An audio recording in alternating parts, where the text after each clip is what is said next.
Hello and welcome. तो आज हम लोग देखेंगे यार कि जावा है क्या और हम क्यों सीख रहे हैं। That's the main question that why we are learning and why we are going to learn programming language for modding. So ये हमारा मेन क्वेश्चन है, वो मैं तुम लोग को आगे बता दूंगा। First we have to understand that what is Java. So Java is object oriented language.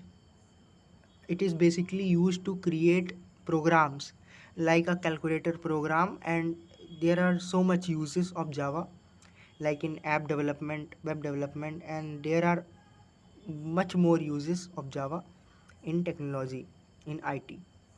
So it was created by James Gosling and his team. पे कंपनी थी उसकी, तो उसने बनाया अपना 1995 में हमारा जो है जावा का फर्स्ट वर्जन रिलीज़ हुआ था। तो उससे हमें इतना मतलब नहीं है। बेसिकली मैं तुम लोग को ये समझा रहा हूँ कि जावा है क्या, क्योंकि वही तो मेन है यार। अब देखो, ये समझो कि जावा हमारा जेवीएम पे वर्क करता है। बेसिकली समझो कि जावा वर्चुअल मशीन जैसे डेल्विक वर्चुअल मशीन थी, सेम ऐसे ही है। डेल्विक वर्चुअल मशीन में हम जो है स्मॉली कोड को रन करते हैं, समझे? वैसे ही अगर जावा को रन करना है तो उसके लिए जेवीएम यूज़ होता है।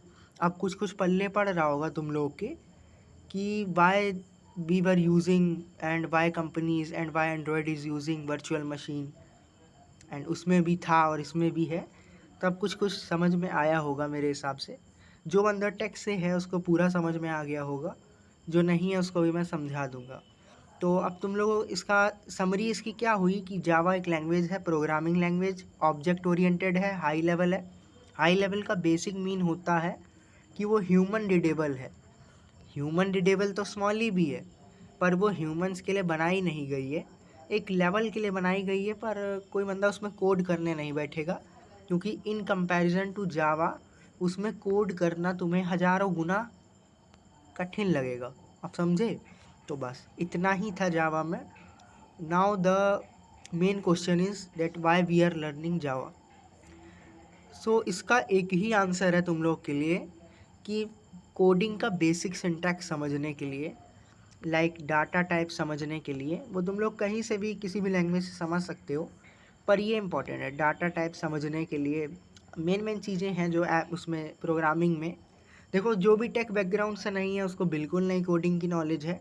तो अगर हम एकदम से उस बंदे को कहेंगे कि तुम लो लेवल लैंग्वेज पे आ जाओ, क्योंकि तुम लोग को मैंने ऑलरेडी समझाया हुआ है कि स्मॉली जो है हमारा लो लेवल लैंग्वेज है ना। अब जिसको वो नहीं पता, इसका मतलब उसने वीडियो देखे नहीं है। तो अगर हम डायरेक्ट लो लेवल लैंग्वेज पे जाएंगे तो मुश्किल पड़ेगा ना यार। अब ये इस तरीके से हो जाएगा कि अगर कोई बंदा अभी कर रहा है फिफ्थ, तो मैं उसको बोल दूं भाई डायरेक्ट टेंथ कर लो, तो उसके लिए कठिन पड़ेगा कि नहीं? भाई करने को करा जा सकता है। There are much possibilities that he or she can do tenth before fifth. तो वो है, बंदे हैं दिमाग वाले, लेकिन मुश्किल पड़ेगा कि नहीं? तो हमें तो हर चीज़ को आसान बनाना है। तो बस इतना ही था इस वीडियो में। फ़िलहाल किसी को कोई डाउट हो तो पूछ लेना यार। बाकी मैं अब नेक्स्ट वीडियो से तुम्हारा जो है जावा का स्टार्ट कर रहा हूँ। बेसिकली इस वीडियो में 25 वीडियोस की सीरीज़ रहेगी पूरी पूरी। हो सकता है 50 वीडियोस तक जाए, डिपेंडिंग मैं कितना डीपली सिखा रहा हूँ। मतलब एटलीस्ट अगर तुम लोगों को प्रोग्रामिंग का बेसिक आ जाएगा ना यार, तो फिर सब आ गया यहाँ पे। क्योंकि बस फिर क्या बचेगा, स्मॉली और एनालिसिस ऐप उसका कोड का, हमारे बैठे कोड का, बस इतना ही। तो ठीक है, फिर डाउट हो तो बताना।